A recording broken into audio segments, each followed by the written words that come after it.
Welcome back, everybody, to the FeedMeSports podcast. We are back from hiatus. We missed a week off, so we have a lot of stuff to cover. So we're going to start right away. We're going to do a quick Extreme Rules review and just talk about what happened last weekend in the Raw brand. Neville defends against Austin Aries, pretty much taking out Aries' chance to get the title again. So there's going to be a new Cruiserweight #1 contender. I don't know who it's gonna be, but my vote is for Jack Gallagher. If anyone has to, do it, I'd rather it be him. The Hardy Boys lose to Sheamus and Cesaro, who I guess call themselves the Bar now, although it's unofficial. Which it was a good idea. It puts the Bar over. It makes them look like a dominant heel, and the Hardy Boys can shift into that more of a mentor role. Which is what I believe they were originally brought on to do, since they are, nearing their 40s. And then Alexa Bliss defeats Bayley, and it kind of almost sadly buries Bayley because now she went from the woman who took down Charlotte and broke Charlotte's undefeated streak at pay-per-views to someone who couldn't beat a 5-foot little girl with a stick.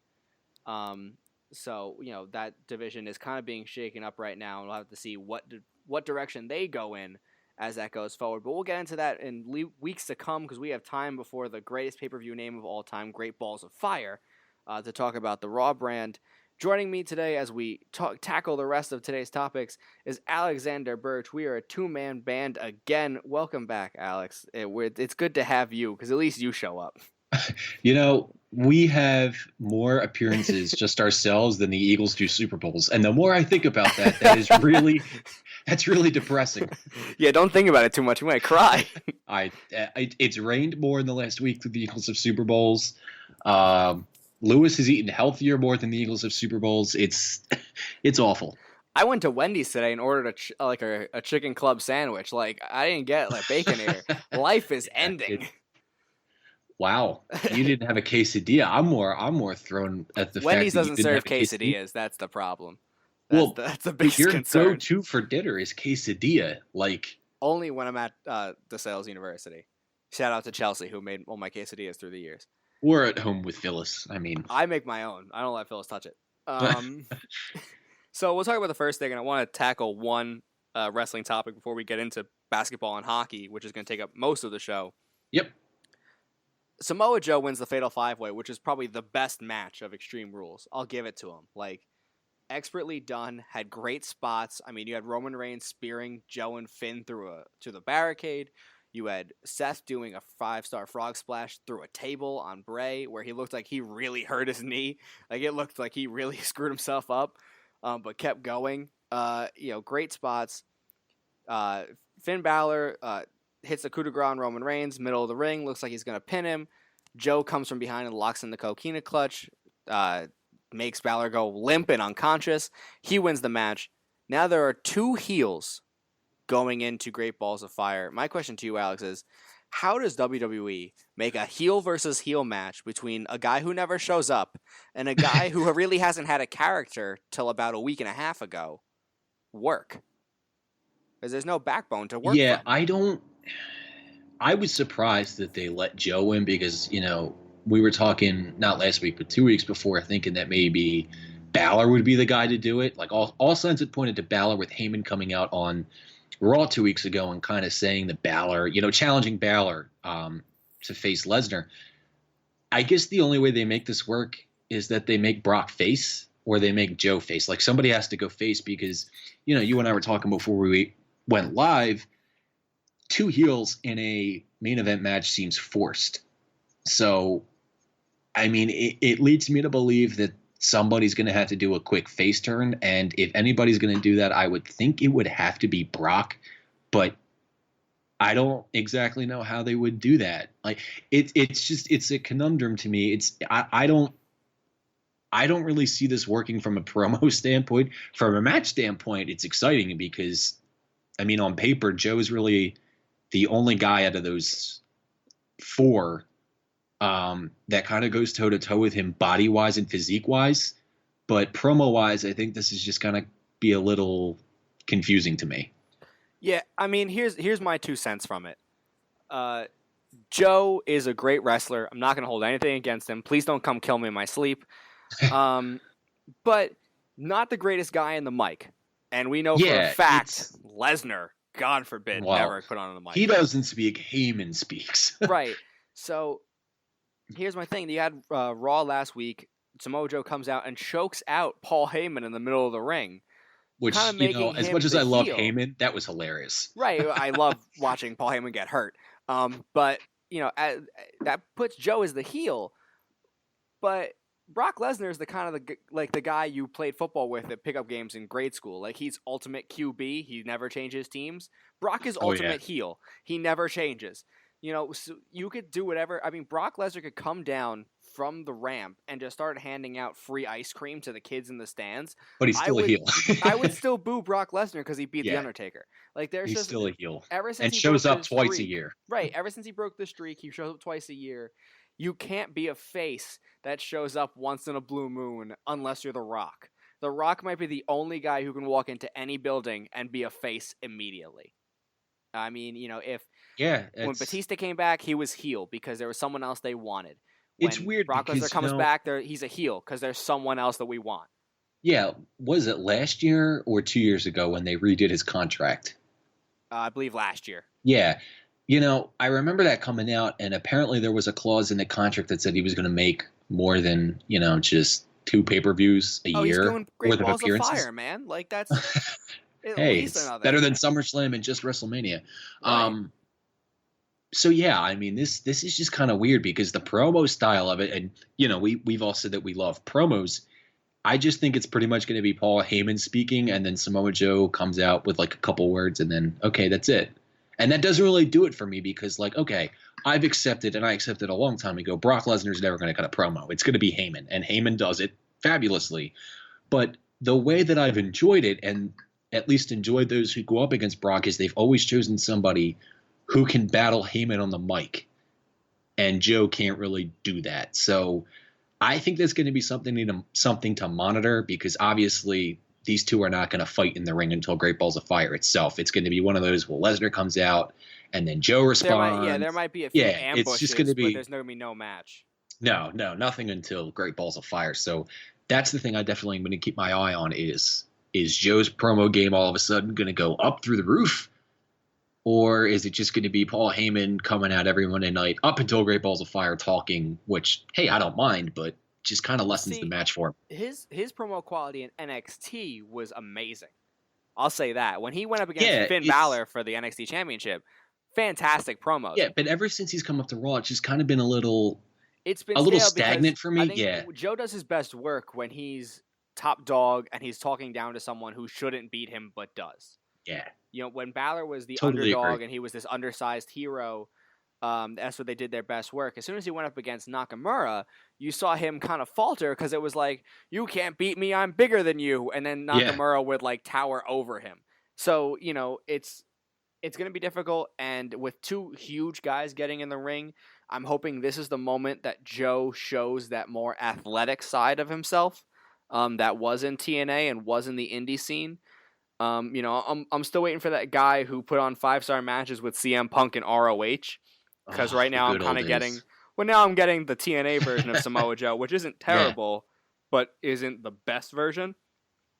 I almost wouldn't mind with what you were saying if Joe kind of talked to Brock like he did in NXT, kind of like Brock being a lesser person, which you're kind of, no pun intended, with Great Balls of Fire being the pay-per-view, but you're kind of playing with fire when you do that. And I think that would entice it a lot more for me. It depends on what Brock okays. It really comes down to what Brock says is cool.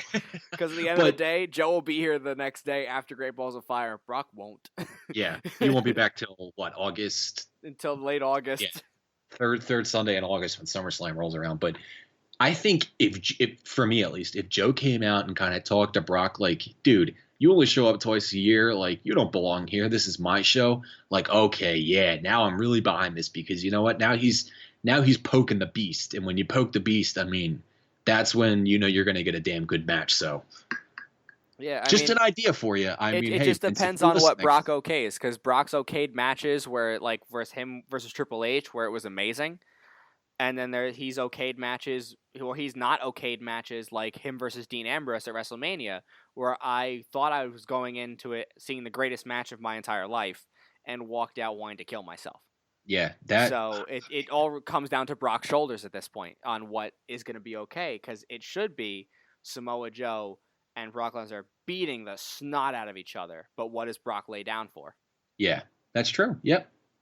So we'll move on to regular sports, talking about the NHL that we haven't covered in a little bit.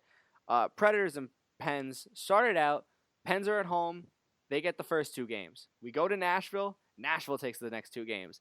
Well, and you're talking yeah, about what's 2 funny teams is that never lost at home.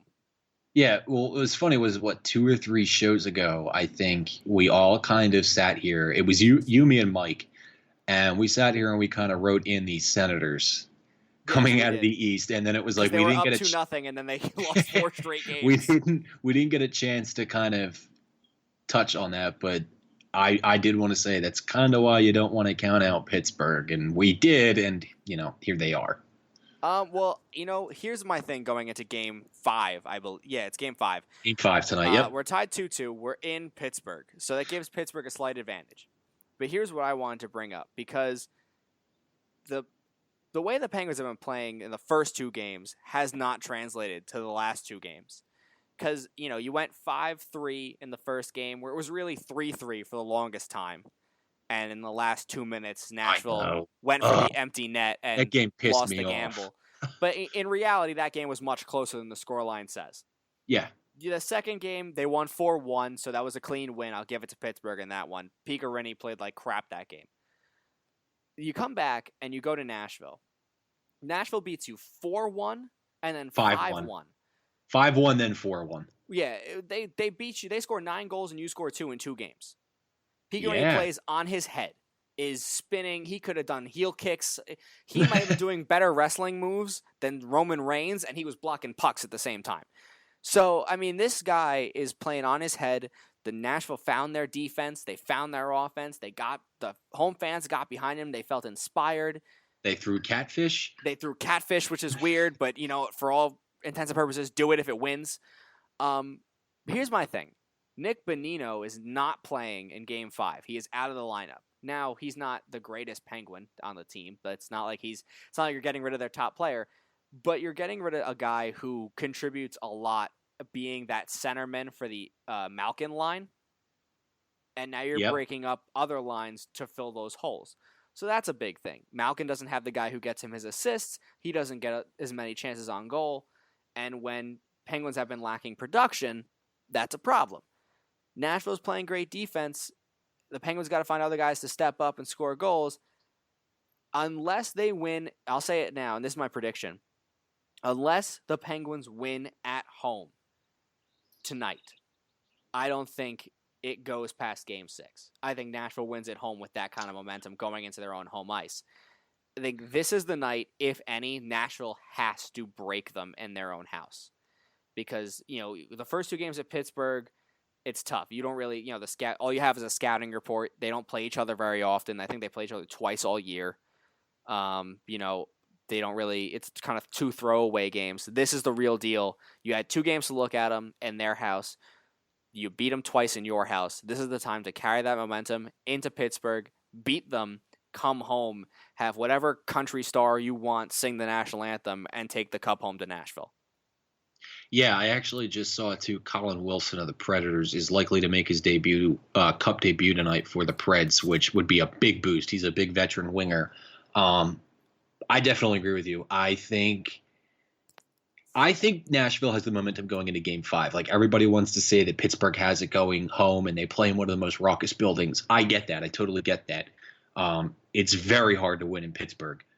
But like you said, 9 goals to 2 goals in the last 2 games. Nashville seems to have something figured out. Like, they seem to have finally got something going. They have the Penguins up against the wall.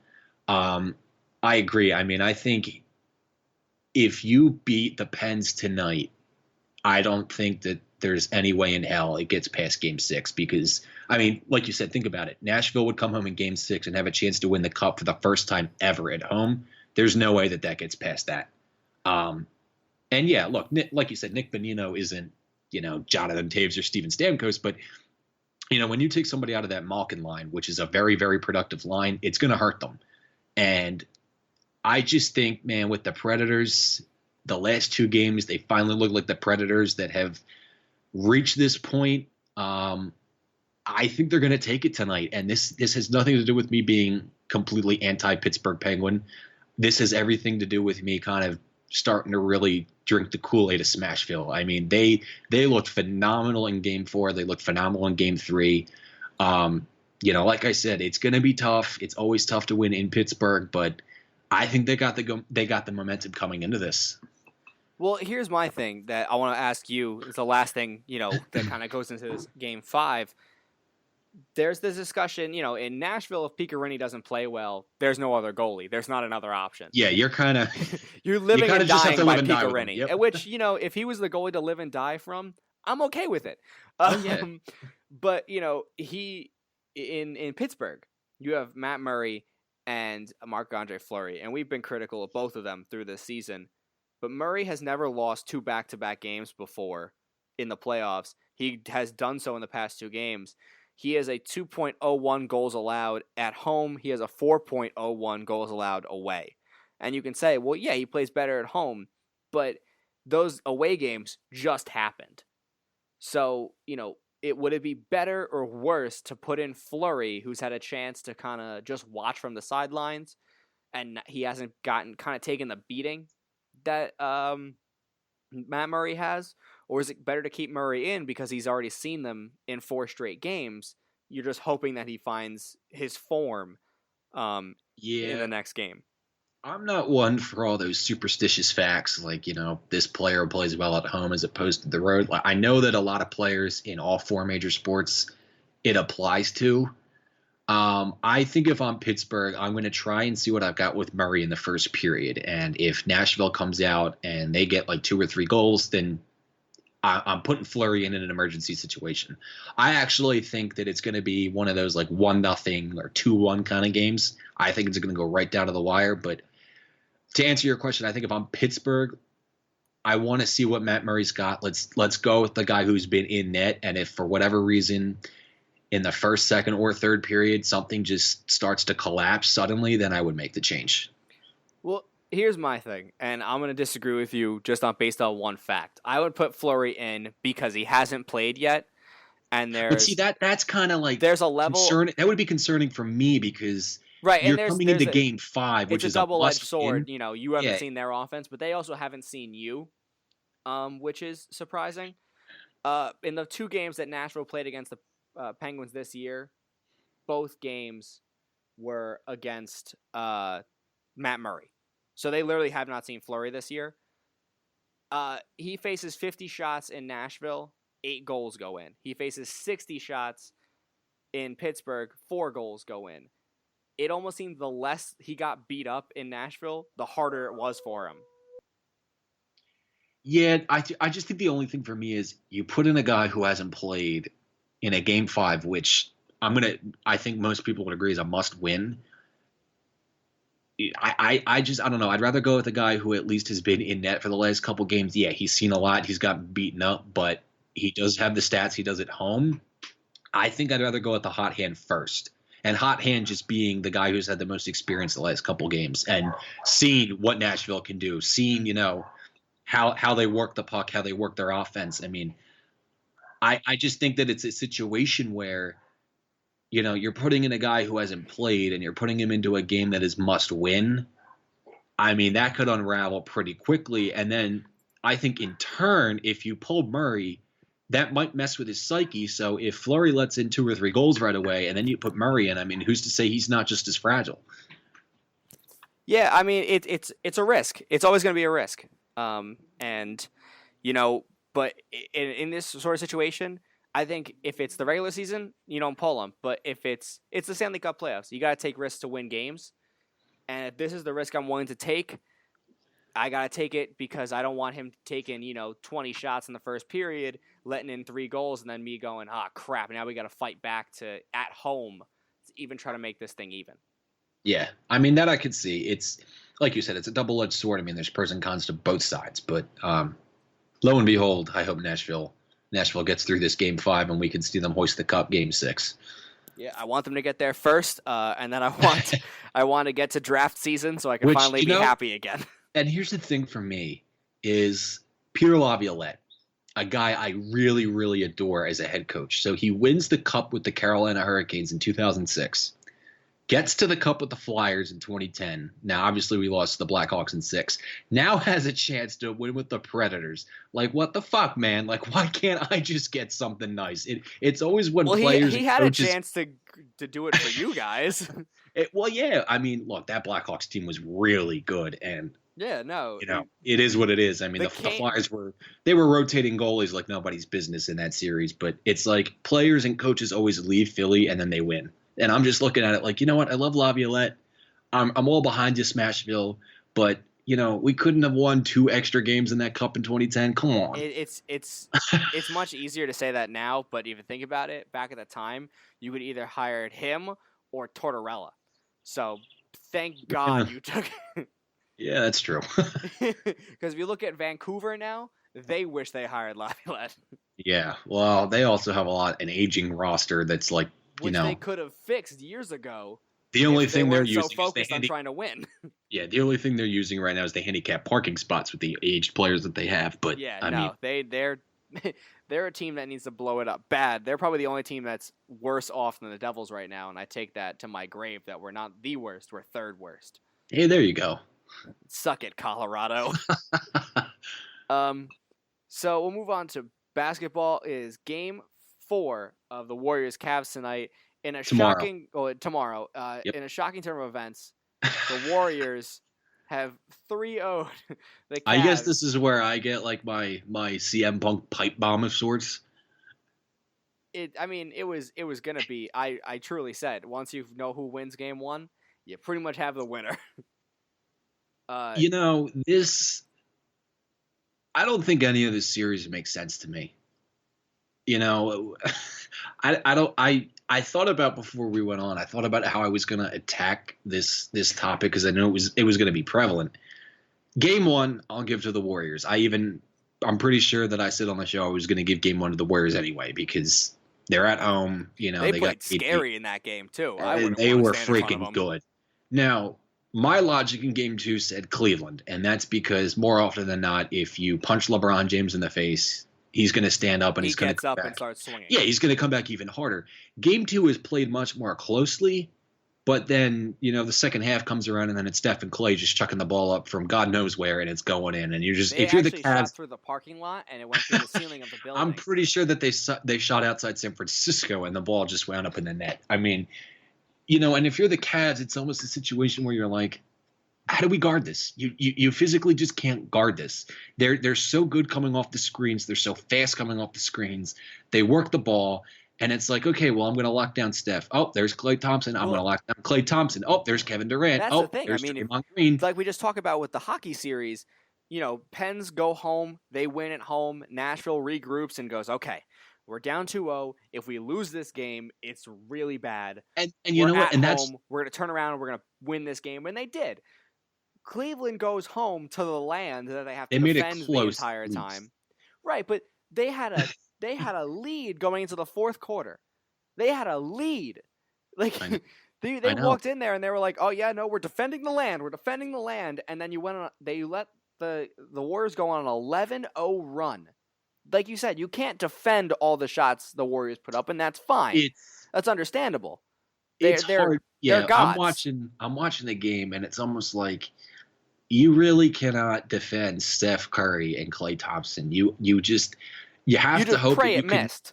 Right. You essentially, no, you're not wrong. I mean, you pretty much have to close out on the shot and you have to hope that, okay, hey, maybe he's going to miss this one. They're just so good at shooting and spacing the floor and moving the ball around that it's almost like Cleveland's like, well, I just hope it gets into the hands of Zaza Pachulia at some point because he'll miss. Right. No, but here's the thing. You're up. You let an 11-0 run happen. It's not like you went on it was an 11-9 run and you just missed it. You didn't score a point. You have Kyrie Irving, LeBron James, Tristan Thompson, Kevin Love, J.R. Smith, who played well. He had 16 points. And you're going to tell me that none of you could make a shot? None of you could make one? Couldn't even draw a foul? Here's my thing. And It's hard for me to say because you both know when LeBron did the whole Heat thing, when we talked about it when we first met freshman year, I had sour grapes and then when KD did this whole thing with the Warriors, I had sour grapes because I don't like the idea of players jettisoning their teams just to chase a ring. I think you got to live and die with your team. And if you get traded, deal with it. Yeah, if you get traded, deal with it. I mean, there's a method to maybe recruiting certain players, but not teaming up with other world-class superstars. I think it's different. It's different in other sports because, like, you look at the Penguins and how they did it. Yeah, they trade. I mean, they pretty much rip apart their draft class and they just trade. But I wasn't, when they got Kessel and when they got Hornqvist and everybody else, I wasn't upset. I wasn't like mad at anybody. No, because it's not a situation where I saw the super team getting formed and I was like, oh shit, we got to deal with that. Well, it's different because it's not Sidney Crosby going to Chicago to team up with Kane and Taves. It's not right. Claude Giroux ditches the Flyers to go play with Pittsburgh. Well, I mean, it's not like anything. It's different because on a hockey team or on a baseball team or on a football team, you see guys leaving to chase rings. I mean, you're going to see Bryce Harper probably do it in a year's time. But what do you say? Oh, well, in Bryce Harper's case, he might be chasing money. Chasing money, rings doesn't matter. You know what I mean? He's made himself a star. Mike Trout too has made himself a star. Could go chase the ring now. He's established. But in those other sports, in baseball, there's 9 guys on a team, and even more guys in the bullpen and all that other stuff. Hockey, you're only on the ice for 7 minutes a game. Yeah, in football, there's 11 players. Yeah, football, there's 11 players, and you only play half of it. The thing is, in basketball, LeBron James plays 60 out of 80 minutes. So if he's your star player, and you got 2 other stars around him, and they also play 60 out of 80 minutes, you should win games. And I think that's the difference. Where I was going was.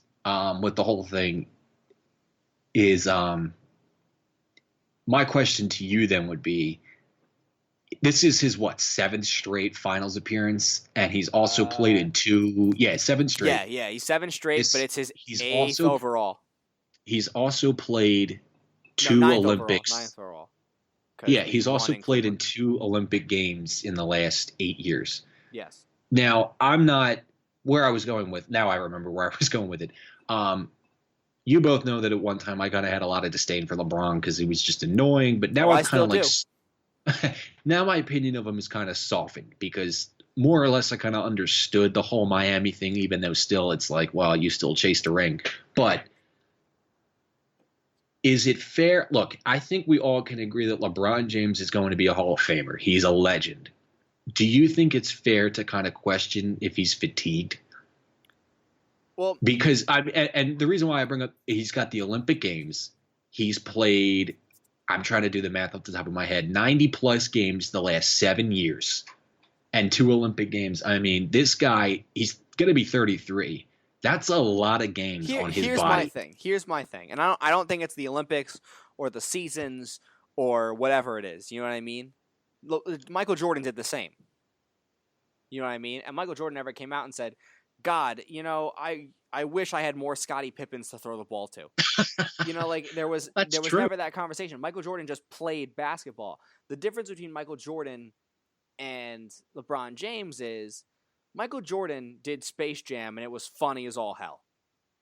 But that was it. That was Michael Jordan's foray. That was his thing into movies. So that's how we'll compare Michael Jordan and LeBron. LeBron never did Space Jam, damn it. Well, he will now. He's doing Space Jam 2, which is going to make me want to cry.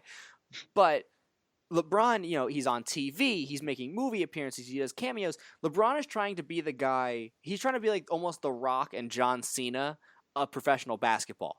He is trying to parlay his basketball greatness into a career after basketball while his basketball career is still going on. So I'm not going to chalk it up to the number of games he's played because there's a lot of guys that play all those number of games. So would you then argue that maybe his focus is not on basketball? Right. That's what I'm trying to say. Like his off-season focus isn't on rejuvenation. It's not on reconditioning. It's not on upping his endurance. It's not on changing his style so that he plays easier. You see guys in baseball change their swing, change their stance, change all these things as they get older because their bodies are wearing down and they need to make their game more efficient. You see guys like Rajon Rondo, who used to drive the paint and draw fouls, now shoots a mid-range jump shot because he knows he can't get beat up that much anymore. Yeah, Where is that brain power from LeBron James to say, you know what, I don't want to do Trainwreck 2. I want to go sit down with my trainer and my coach and my staff in Cleveland, figure out a new strategy for me. And so when we do get to the finals next year and it hits game 4 and they really need me to put the team on my back so we can go up, so we can get a game in this, I don't go, but guys, I'm tired. Yeah, Shut up. You're getting paid the most out of any dude in this sport. It's tough. You're tired doesn't matter to me. Like, I'm making $12 an hour, dude. Like, hell, I'll play game 4. We're going to lose anyway, but I'll play. If I'm getting your contract. Tough. It's tough for me because I know his game is basically predicated on him getting to the lane, getting to the line, and, driving to the lane and kicking it out to Kyrie, Kevin Love, JR, Shumpert, whomever. He's such a player. I think now by 33, if he hasn't changed his game, he's not gonna change his game. He's the LeBron James. He's just he's gonna be LeBron James. He's not gonna try to be, I don't know, Ray Allen and try to rely on 3-pointers more. He's not gonna try to give up driving into the lane as much. But that's how you have a long career. I mean, you look at guys like oh god, his name just escaped my mind. I mean, look at guys like Carmelo Anthony too. Carmelo Anthony has extended his range. Why? Because he's in his 30s and he knows he can't get getting smacked to the floor anymore. Yeah, because one time he's going to hit the ground and not get up. I think you bring a lot of good points because, he really is like the Rock of basketball. I mean, he's doing movies, TVs, this, that, and the other thing. I really do think, and it's hard for me to say because he is a legend and he will go down as probably this generation's greatest player. But I think when you play 7 straight finals and you play 90-plus games and you play in 2 Olympics and you do all this, whatever in the NBA, his body has to be wearing down. And he's never had a significant injury that's held him out. Like, more often than not, an injury is bad.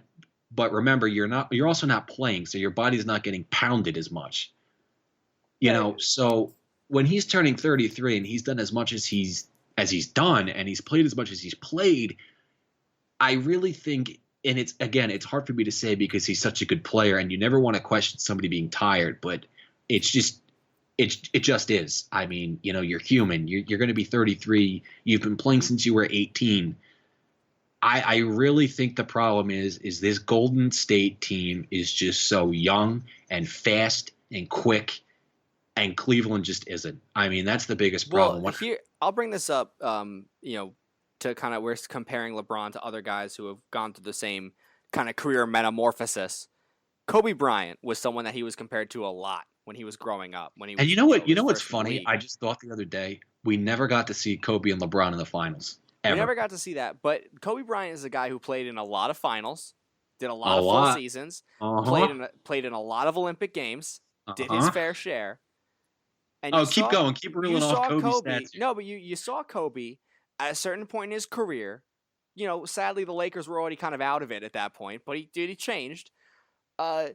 He sat down and said, you know what? I can't drive to the rim anymore. I can't dunk anymore. I can't jump off the baseline and, make some weird shot that breaks half my arm so I can win a game. That's just not me anymore. I can't do it physically.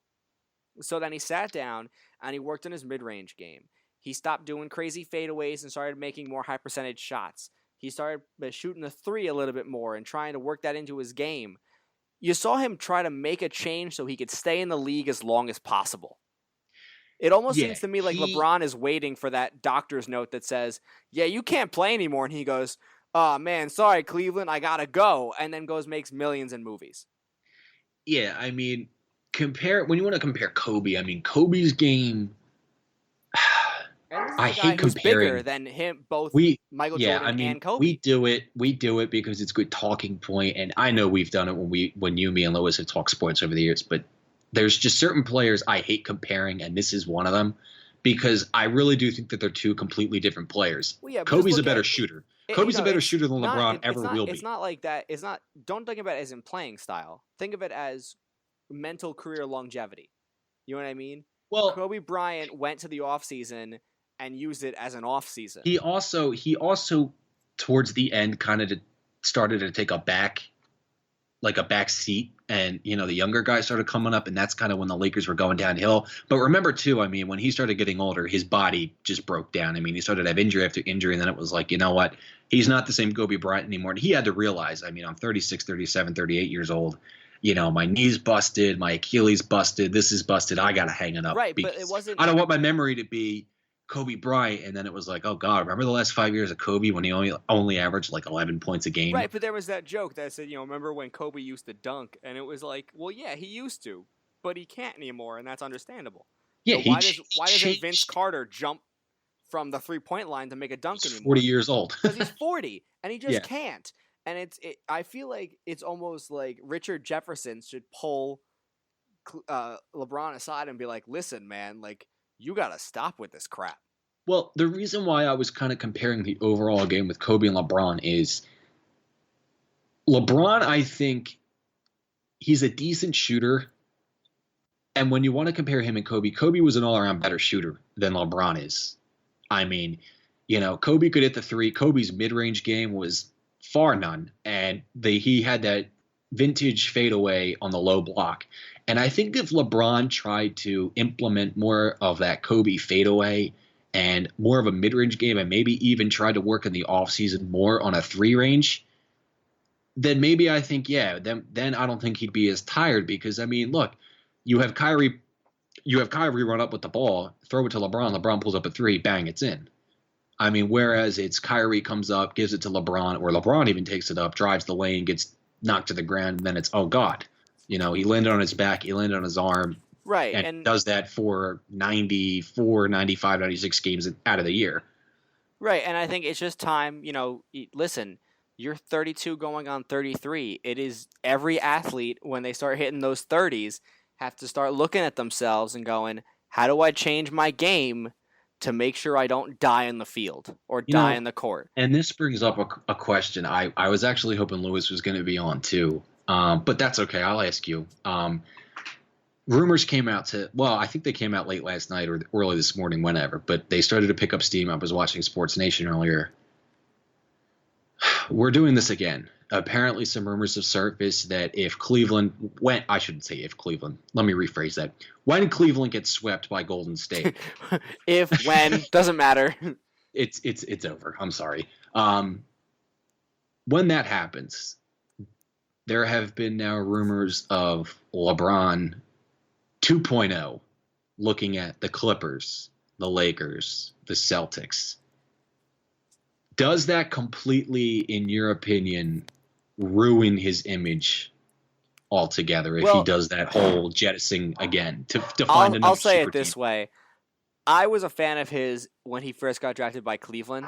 I'll admit that. Oh, yeah. I remember, like, what was it, NBA Live, I think 04 or 05. It was 05. Well, it's funny, and the reason I bring that up is because I actually was cleaning out my old Wii and GameCube and got rid of them. And for the hell of it, I threw on old NBA Live 04. LeBron James was a 67 overall, and ever since then, that has never been the case in a video game. Little 18-year-old scrawny LeBron James, but I mean, look at how far he's come. Yeah, I was such a fan of his. I was so behind him. He was a high flyer. He was blocking shots. And he did everything on the court, and he did it well, and he looked so promising, and I was so excited to see matchups between him and Kevin Garnett and him and Kobe Tracy Bryant. McGrady and Kobe and Vince Carter. There were so many guys. Man. Even, at the time, you had Gandalf the Black down in Washington who could at least, have an appearance. Michael Jordan against LeBron James, who was supposed to be the next big thing. This was a great opportunity. And then, he does his stints in Cleveland. I'll give him that. He was there for a while.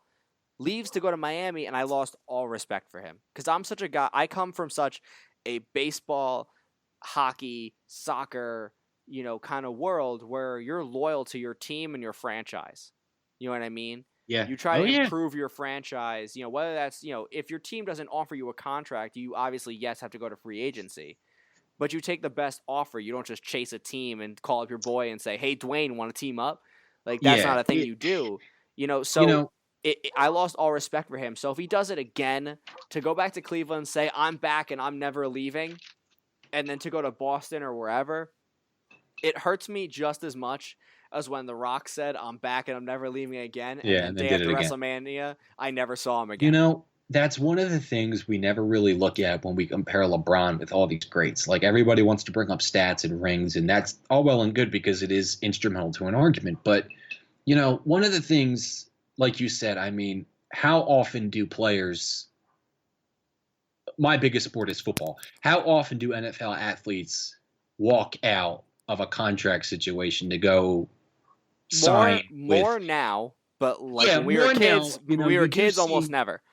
yeah, You were you do see drafted and you some retired with the players. same team, Yeah, I mean, you unless you do were see some traded. players take lesser money to go play with New England, or maybe they'll go to Denver or Seattle. But I I mean, mean, think when about we were Josh growing up, Norman, who walked yeah, out of his huge contract to go play for the Redskins. um, when we were growing up, you didn't see all these big name wide receivers leave to go play with Peyton or Brady when they were coming up in their prime.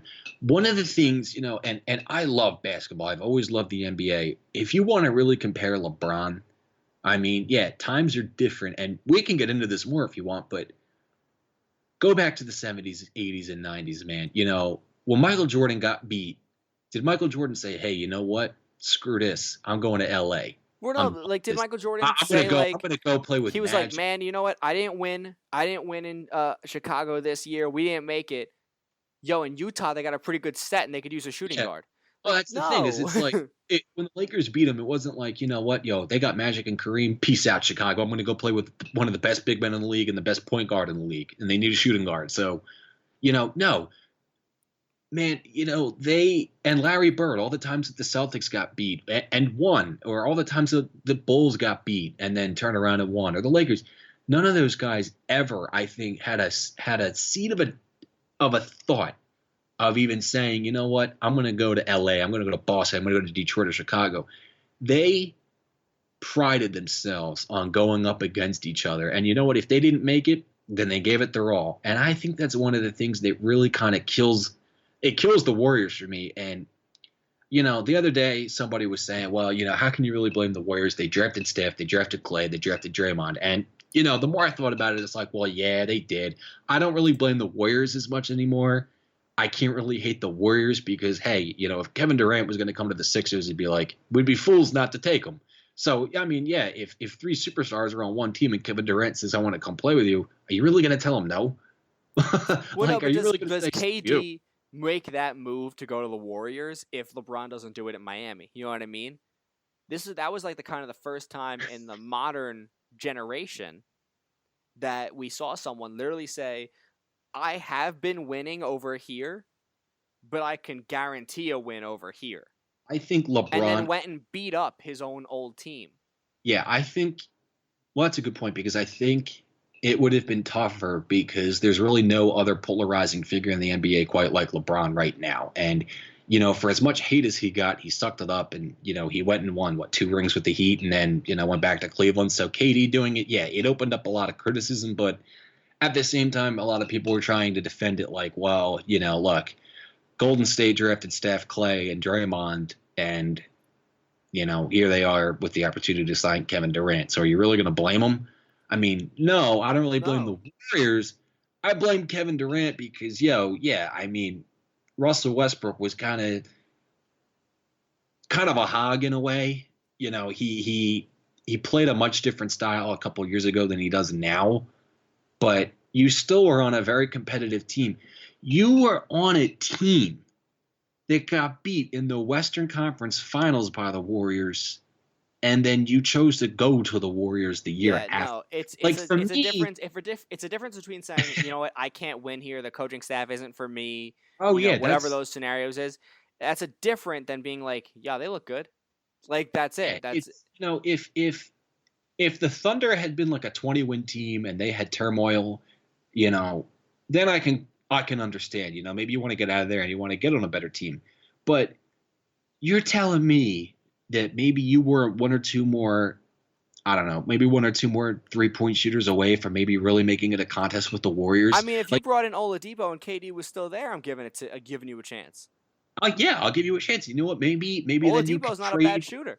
No, and then maybe at the deadline you could trade for one or two more 3-point shooters. I mean, you're Kevin Durant and you had Russell Westbrook in your corner. Like, are you really going to tell me you can't convince a 30-year-old 3-point shooter that you don't want to sign here?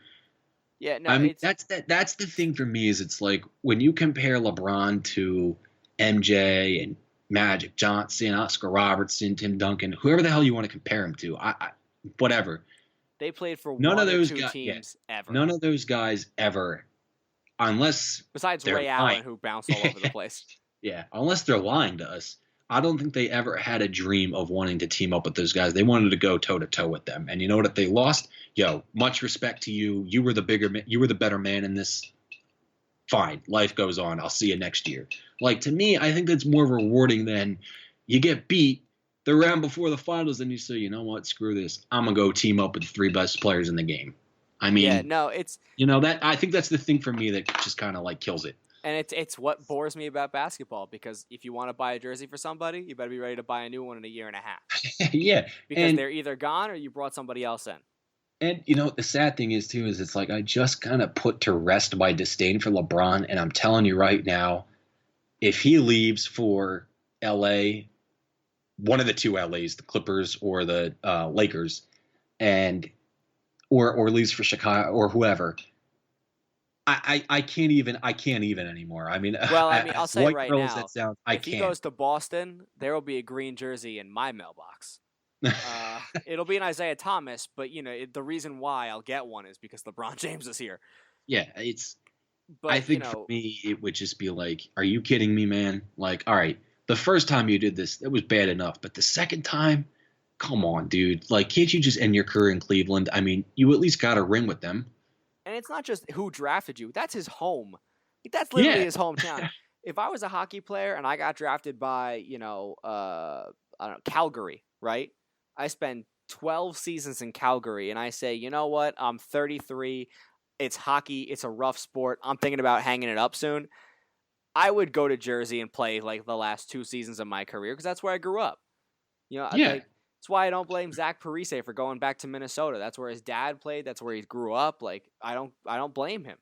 Like I yeah. would I do the mean, same. in But this like situation, to you to know, walk away from your home because you're not winning there enough because you're such an arrogant douche that you need rings to validate yourself. I'm sorry, I cannot respect you in any given situation because you're a man who sat down for half the season, then complained he was tired, and then walked away from your hometown, who you yeah. promised you'd never leave again. I mean, the first time he did it was bad enough. And look, when you look back at some of those old Cavs teams, I kind of understood why he did it because they tried so many times to get these free agent players and they were always strapped on cap, but they could never get those couple players that put them over the top as good as they were. So I kind of understood, look, Miami, they already have Wade. You call up Chris Bosh, who was the best big man free agent on the market. All right, fine. As much as it pissed people off, I kind of understood that because Cleveland never really did him a favor back then. But now, I mean, you have one of the top 5 point guards in the league. You have probably one of the top 10 big men in the league, combining fours and fives in Kevin Love. And you have a pretty good nucleus of other players. To leave that and do this whole damn thing over again just to go to the Lakers or the Clippers or the Celtics or the Bulls or San Antonio, I don't know, I'm just throwing them in there, just to chase another ring. I mean, dude, you won in Cleveland, you won two in Miami, you've solidified yourself as one of the top 5, maybe top 10 players of all time. You're a legend in your own name. Do you really have to keep doing this? Do you really have to keep switching teams to do this? Like, it's silly. I mean, to me, I'll still watch basketball, but I'm going to start looking at LeBron James. If he does indeed hightail it, I'm just going to look at him like, dude, you're silly. I don't know how else to put it. Like, come on, you're silly. Like, Yeah, again, no, this I is understand. this is a thing where it's like you just have to kind of admit Golden State's better than you. They are, and I mean, I try to put my years of playing basketball like that hat on and trying to understand where the Cavs are going wrong. And like I've always said, I was no LeBron James on the court, never will pretend to have been, but they're just slow. Like they can't keep up with the Warriors off the screen. The Warriors are just quicker in transition. Again, I just think Golden State's a better team. But that doesn't mean that you can't add one or two more pieces in free agency. Like, hey, if the Cavs want to go out and trade for or sign Paul George or Carmelo Anthony, I'm not blaming LeBron for that. I'll blame Paul George or Carmelo Anthony for that. That's a whole nother story. I won't even if they trade for somebody, I won't blame them. It wasn't their choice. No, because then it's like, Paul look, George, then Paul George just got a call and said, "Hey, move to Cleveland," and he was like, "All right, cool." Kyrie, Paul George, LeBron, and K-Love. And if they can't beat the Warriors still, then I don't know who can. I mean, I could see the Warriors still winning. They did it with Iguodala as their starting small forward. Like, I've seen everything at this point. But you know what? I'll ask you. Do you think out of all four major sports, if indeed the Warriors win it tomorrow night and sweep Golden State, and sweep Cleveland, do you think that makes them the best team ever in any four of the major sports? No, absolutely not. Because they went perfect in the postseason? No, absolutely not. I don't think that makes them any better than anybody. Because to me, it's more important for you to have a well-rounded team. Because basketball to me is a sport where, because of the lack of loyalty for players and teams, there's only ever two teams that are competent to face each other. You know what I mean? Where we sit down with the four other sports, I'll even throw like professional soccer in there, from Europe. People sit down and have conversations about the 7 different teams that could win. You know what I mean? We looked at the NHL playoffs in the beginning, and there were about 6 teams that were legitimate contenders to take home the cup. They had legitimate goals for it, and it just got narrowed down to Nashville and Pittsburgh. You can look at baseball right now and name, I'm thinking, Houston has a chance. The Yankees have a chance if they play well. Boston has a chance if they get their act together again. The Dodgers. Yeah, there's so many teams. Washington, if they can maintain, if they can stay healthy. There are so many teams that have a chance at this. Where when we sat down at the beginning of basketball and said, all right, who do you think is going to win? We all just kind of went Warriors, Cavs. Yeah. So, maybe I'm being biased because I'm not the biggest basketball fan, and I don't watch the sport as religiously as I do others. But it bores me because I can pick a winner, or I can at least pick the winner of a conference on day one. And I mean, day one and day 2, I can pick a winner. That doesn't make you the best team ever. That just makes you the best team in a shitty league. No, I think, if you're the best team in a rec league full of kids who couldn't win a game, does that make you the best team in the world? God, no. It makes you the best team in a shitty situation. And that's what it comes down to. Yeah, you bring up a good point because, when you kind of look at the balance of each of the four major sports, I mean, football, you're going to have the Patriots. You're probably going to have the Packers. Like, those are always going to be like the two, maybe even Seattle if you want to throw that. Maybe the two consistent teams that have each respective conference. But the rest of it, there's always usually like 1, 2, maybe even 3 surprises. Like last year, on paper, Oakland had a good team, but they finally put it all together and made the playoffs. Like, you're always going to have 12 teams make the playoffs in football. You're always going to have at least 14, 15, 16 teams. In football, teams. think about it. We hate them, but the Dallas Cowboys were not supposed to make the playoffs. They went 13-3. Yeah. God knows how, but they did it. It's, the point I'm making is there's more level of competition in football, baseball, and hockey than there is basketball. Because, basketball, look, the Sixers could go out and draft whoever they want to draft and go out and sign a couple of free agents. And pending Embiid and Ben Simmons being healthy, they probably could have a 6th or 7th seed. And that's kind of bad because not on the Sixers part, but that's just bad on the East because the East is a joke. The West, you're probably going to have, I shouldn't say probably, my God, you're going to have Golden State. You're going to have San Antonio. This is where I can say probably. You probably will have the Clippers if they keep that big 3 together. You're probably going to have the Rockets. You're probably going to have the Thunder. You're probably going to have the Jazz if Hayward stays. And then from there on, it's just nothing. Like, teams are either just in limbo or, they don't know what the hell's going on. They don't know what up from down is.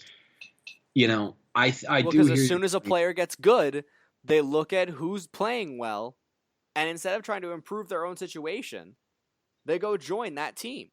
Yeah, and it disgusts me. I'll say that flat out. It disgusts me. It disgusts me too. I mean, just to join another franchise. I mean, you look at all the players in other sports that have sat through awful, awful teams, and just to lose to try to get that first pick, just because they felt a loyalty to that organization for whatever reason. And then you look at, I would not be surprised 2 years from now, Devin Booker is wearing somebody else's uniform, because he's already known as a good guy, as a good player now. He's 20 years old. He'll hit 23. His contract will be up, and he'll be like, so who wants the ball? And he'll probably end up in a Boston or a Chicago or maybe a Toronto, and then he'll go try to win a ring out there, and the Suns will be screwed all over again. Yeah, and that's what the NBA has to try to fix. There's little. I don't even know how you could. I mean, there's little to no loyalty Stop in the leaving, NBA. Making people stop. Just say everyone's got to stay. I don't even know if you could. Like, I'm trying to think on the fly if there's a way they could. I don't know. Could they hit them with like their contract? Like, maybe they don't earn as much money. There has to be this that we have to stop talking. Like I've talked to Lewis about this. How do you fix basketball? This hard cap shit's got to stop. Hands down, this hard cap. Okay, I could see that. That's every other sport. The salary cap is the salary cap. You hit that number, you're good. You go over that number, you're penalized. Where in basketball, it's like, well, here's the salary cap, and then if you go over that, here's this number, and then if you go over that, it's still fine. We'll just hit you with a little luxury tax, and it's all good. So that's why these super teams get to be put together, because they go out and they sign a free agent that puts them at their salary cap, but then they can use those stupid bird years to sign the Steph Currys back, and then they have their hard cap space, and now they're a super team. Yeah. If you want to stop people from joining those teams, when they say like, "Oh man, I want to get that max contract," they have to go look for a team that can afford a max contract. Hey, everybody can come play for the Sixers. You know what I mean? No, but I mean, so you have teams like the Sixers. KD might have looked around, and the Warriors are just like, "Yeah, dude, we can't afford to pay you. I am so sorry. Like, we have no money right now." And then he looks over at the East and is like, "Oh crap, Washington has money, and the Nets have money, and he might be over there because that's what they can afford, and that's what keeps football interesting." Because if there was no salary cap in football, you can't go off the salary cap. Everyone would go to New England to play with Belichick. Yeah, I mean, you physically can't. I actually, I'm not 100% sure on this, so I don't want to be quoted, but I think if you go over the salary cap and you don't adjust that by a certain week or something, I think they start penalizing draft picks, and I think they start taking draft picks away. I know in the NHL, if you're not under salary cap by November 1st, they take players away. They don't there you go. Like, they take prospects. So if I'm in the NBA, maybe the hard cap, that's a conversation I think worth having. But think about it. I mean, you only have 2 rounds, and if you want to sustain success, you got to at least have a first round pick. Unless you have a slew of young players that are promising, maybe you don't need that first round pick. But I think you start hitting teams like Cleveland, Golden State, San Antonio. San Antonio's not really guilty of it, but I'll just throw them in there. If players start going over there and you're hitting, the cap, you're getting players that are 26, 27, 28, 29 years old. Take that first round pick away. Okay, fine. You want to have let me just $40 million over the salary cap? That is just fine. You now have 6 players in your team. Because I'll just throw this because I don't think it'll happen. Oh my God, I'll cringe if it does.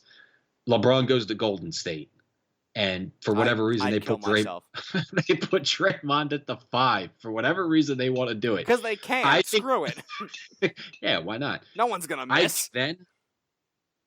Take that first and second round pick away. Fine. You think you can win? Go ahead. Then you're not going to get draft picks, and you're also now going to get hit with a cap penalty or whatever. Or I think that's where the conversation needs to go. Golden State and Oklahoma City and all these other 1-0 teams. Pittsburgh, by the way. Damn it. Oh God, no, damn it. But like when all these other teams start screwing up, and going over the salary cap, don't let them trade for things. That is something that the NBA commissioner can do. When they start trading for Darren Williams and all these other players. Stupid. What's his name? David Stern blocking the Chris Paul to L.A. Right, and they'll do that. they'll do that, but this guy won't stop Kevin Durant signing with the Warriors, You a know, team that already has 3 superb players. Adam Silver can sit down on a trade and go, yeah, no, that's not happening Yeah, because you already honestly, if have I'm too the much. commissioner of the league, knowing me, I would have been like, as fun as this is in NBA 2K when I'm playing, Well, God forbid if they absolutely built a not. super team on the Sixers, they'd have to fire you immediately. They have to hire somebody that has no affiliation to basketball. So like when you're sitting there just like, "Oh yeah, no, Charlotte, you can't form anything." What, Yeah. LeBron wants to come play in Philly? Hell yeah, bring him over. Like No, I I don't mean, trust you with the control board. yeah, I mean, look, they got to figure something out because I think if he does that again, the NBA's ratings are already kind of like iffy enough, and if LeBron jettisons again, that's going to kill them because people are just going Good. to lose interest. Good. I hope it sinks so everyone starts watching hockey and realizes it's a much superior game. You know what? I know this wasn't on our schedule for tonight, but I did kind of want to bring this up the last couple of weeks, and I completely forgot to. I Go wanted for to it. get your thoughts on the ESPN firings and kind of the turmoil going on over there. Oh, And well, real quick before you go, I did want to say I think one of the problems that ESPN has, they glorify all this nonsense with Tom Brady and the Deflate Gate. They glorify LeBron James eating a Subway hoagie in Iowa. Like, the guy's in the offseason, he's eating a hoagie, and it's like, oh my God, LeBron James. I think the biggest slap in the face for a consumer like me who wants to watch sports news or whatever. First off, they don't even give you highlights anymore. But maybe that's where you're going. I'll save that. But one of the things for me that infuriates me is ESPN calls themselves everyday sports programming. Why don't you ever talk about hockey? It well, it drives me they legally insane. can't. They legally can't. I So don't care. Legally get that's the around that. problem. Legally fix that because that's a disgrace. That was a mistake that was made many moons ago, but we can get into that. But they legally, I believe, they cannot talk about the Well, NHL that needs to be unless fixed unless because it's the playoffs. I believe they're allowed to talk about the playoffs, but I think anything else, I believe they can't talk about. I think that's a disgrace. It's like, you know what, Tom Brady or Jay Cutler's naked on the beach in the offseason, and that's more newsworthy than the Stanley Cup playoffs. Give me a break. Like, I don't care about Jay Cutler's butt cheeks in the Caribbean. Good Like, for him. dude, yeah, you retired, you played a great career, you made a lot of money. You Made you more money deserve than to go I show do. you deserve to go show your butt cheeks in the Caribbean. Have fun. I'll do Like, that I for want to free. I want to hear about hockey. Like, I really like Barry Melrose when he breaks down hockey, and I don't get to listen to that all the time. Well, here's the thing, and here's why I'll say there's three things that ESPN screws up on. And I'll say these are the three tenets on why they kind of suck right now. Okay. Okay. Number one, they fire. I forget his name, and he'll probably hate me for this if he ever listens to this, which he won't. But they fired their creative directive manager, whatever they name that title, at ESPN. The guy who kind of green lights programming. He's the guy who gave Skip Bayless a job. Whether you hate him or love him, he's the guy who got him a job. That's ratings. Yeah. Yeah, he came into ESPN, I believe, in the late '90s, and kind of gave it this mentality of anger radio, or conflict radio is what he used to call it. Basically, he would set up shows and scenarios where the two hosts would fight each other. Perfect example: Stephen A. Smith, Skip Bayless. Perfect example. Yeah. They would fight each other, and it was entertaining for ratings. I didn't particularly like it because I prefer a more analytical sportscasting with highlights and real facts and not just made up numbers. Skip Bayless, I'm looking at you. But Skip Bayless and him claiming he's a Cowboys fan. Right, never let him live down. ESPN, Stephen A. Smith comes on and Derek Jeter's retiring. He says Derek Jeter is one of the greatest guys I ever got to play play baseball, whatever. Skip Bayless comes on and says he sucks. Now we have an hour-long show of them fighting. And that's ratings because every New Yorker turned in to see Skip Bayless get castrated, and every Boston fan tuned in because Skip Bayless said something they agree with. Like that was the way they gained ratings. When he went to Fox Sports, you saw a lot of their writers and staff members follow him because they believed in that type of programming. The second thing is their ownership. ESPN is owned by Disney, and that's not a terrible thing. I would love to get Disney money. The Marvel movies are great. I think we all would. But there's this family-friendly orientation with Disney and this is only reported. I haven't actually seen it in its programming, but this is what ex ESPN employees have said. That there's such a noose and a censorship around your neck all the time because of the things you can and can't say, and they're trying to politically correctify everything in ESPN.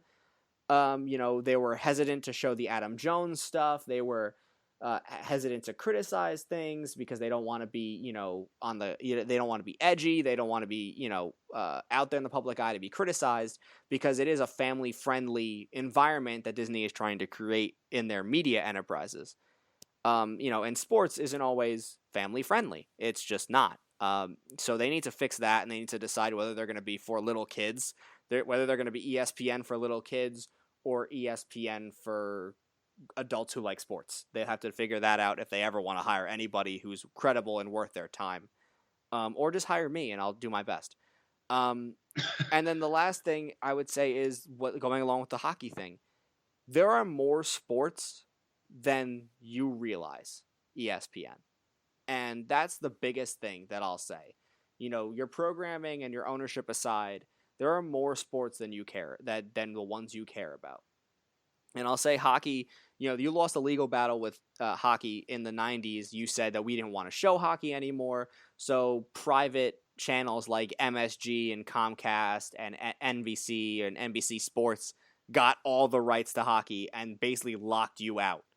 And you look like a big dummy now because hockey is extremely popular.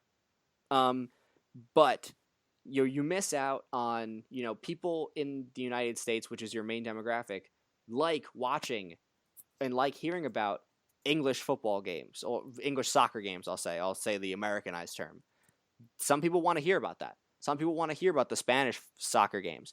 Some people want to hear about the Major League Soccer games. It's a growing audience that you aren't tapping into. People want to see NASCAR. I know I hate it, but people do. It's a huge audience you're missing. When, like you said, you talk about Tom Brady and Jake Cutler's butt cheeks and whatever else you want to talk about. You want to talk about how many PEDs that guy took and how much pine tar can a pine tar slap him on the side of my neck, and who cares? Or, you want to talk about how baseball has changed and we shouldn't make it about, it shouldn't be an exciting sport. It's a gentleman's game, and, the celebrations in football are getting out of hand. Whatever you want to say to appease your child-friendly audience, you're missing out on these massive markets of niche sports.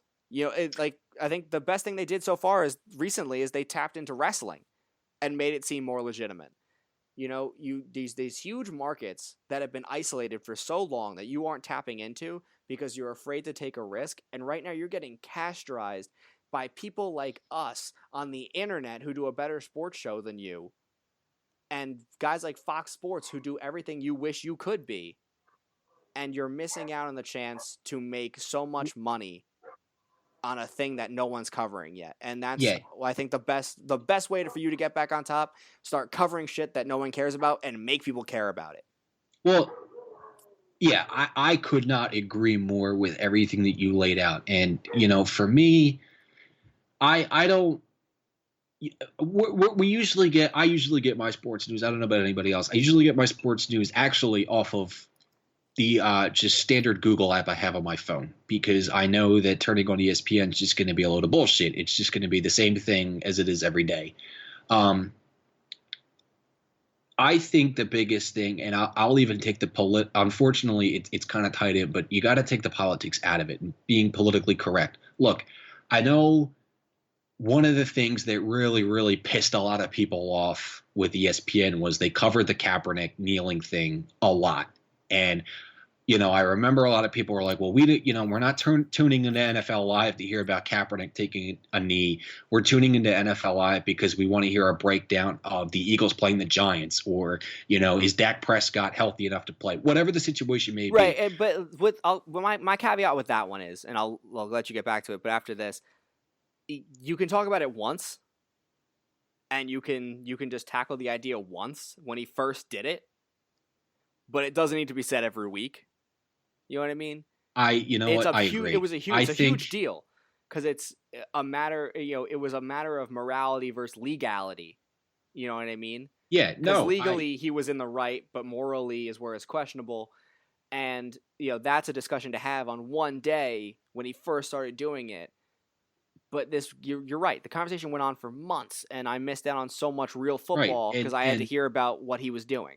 when you go on for months, then you're really going to start pissing people off because it's like they're not only hearing it from ESPN where they want to just listen to sports, they're also getting it from CNN, Fox News, whatever their news outlet may be. And I think one of the things that really drives a lot of people insane is they tune into ESPN to get sports highlights when you really tune into ESPN and all you get is these back and forth talk shows of nonsense. Look, I actually think that ESPN has a couple of good talk shows. Like some of them are, I think, decent. I'm a But fan of First Take. I'm not gonna lie. I like the show. I actually Stephen A's kind of grown on me a little bit. But the thing for me is it's like you hit the nail on the head.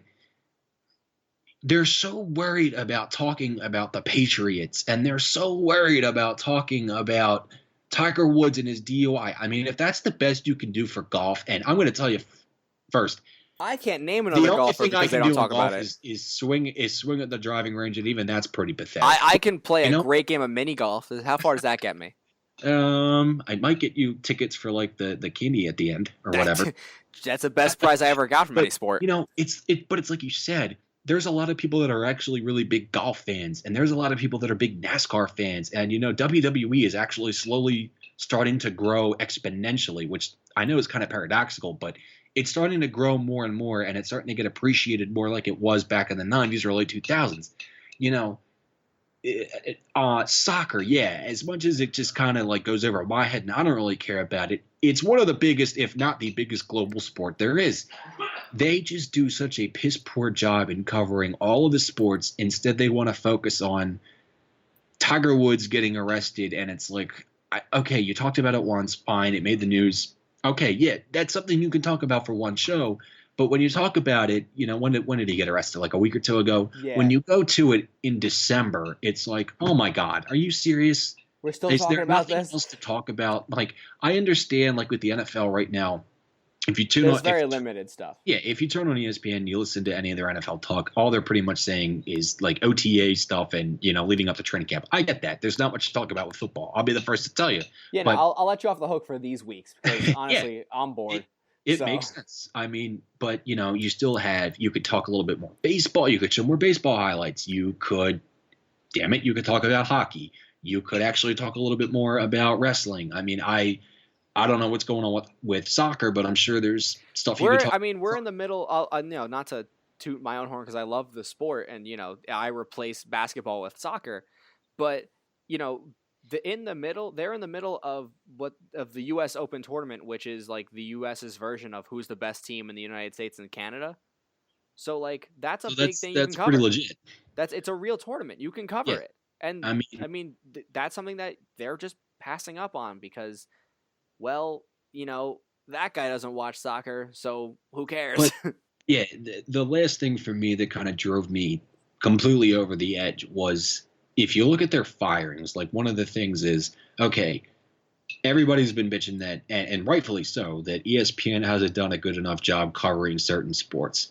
If you look at some of their firings, they let go of people who actually were really instrumental in their sport that they were covering. Like, one of the biggest surprises that came across to me was John Clayton. And I think John Clayton, hands down, is one of the best football experts, football analysts there is. And for whatever reason they let him go, I think that was horrible. I mean, I'm trying to think of some of the other firings, and I can't think of them off the top of my head. But it didn't make sense. Let's not this is he wasn't part of the firings, but like Skip Bayless. I hate Skip Bayless. I want to punch that man in the face most days. But you know what? I tuned in every day so I could scream at him. Well, now look, the thing is for me, I think some of that stuff is better radio than it is for TV because I don't really need to watch it as much as I just need to listen to it or podcast. Hey, like us.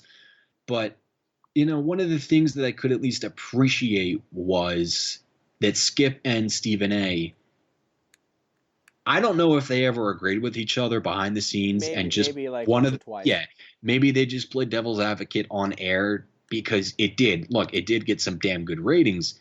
Now it's just like it's so dry. And we're talking about the same thing like every freaking week of every freaking month. Like ESPN to me has done such a poor job of covering sports, and I don't know. I just think that they, like you said, they need a complete wake up call because it's bad. So that's going to wrap it up for our show tonight, guys. Thank you for sticking around with us, for listening in us rant on WWE and ESPN for everything they do wrong. Um, if you're watching this on YouTube, please like and subscribe. If you're watching this on our Facebook page, please like us on Facebook and share the video with your friends. If you want to ask us questions on our personal Twitters, you can tweet us at Roman the Rican and at Birch_Beer007. Please leave a comment down below if you're watching this on YouTube and see what you want us to talk about next time. We'll go through them and see if we can talk about whatever it is. If it's log rolling, I have no idea what log rolling the point system is, but I'll learn it really quick. And just if you don't have enough sports knowledge going on, we have articles on feedmesports.wordpress.com. You can go and read those. We'll have more articles coming out once the playoffs are over, and we can kind of look towards next season and in a future coming year, especially once the drafts kind of come down to with basketball and hockey. We have a lot of interest in those two drafts, so we'll be coming out with stuff like that pretty soon. And, until next time,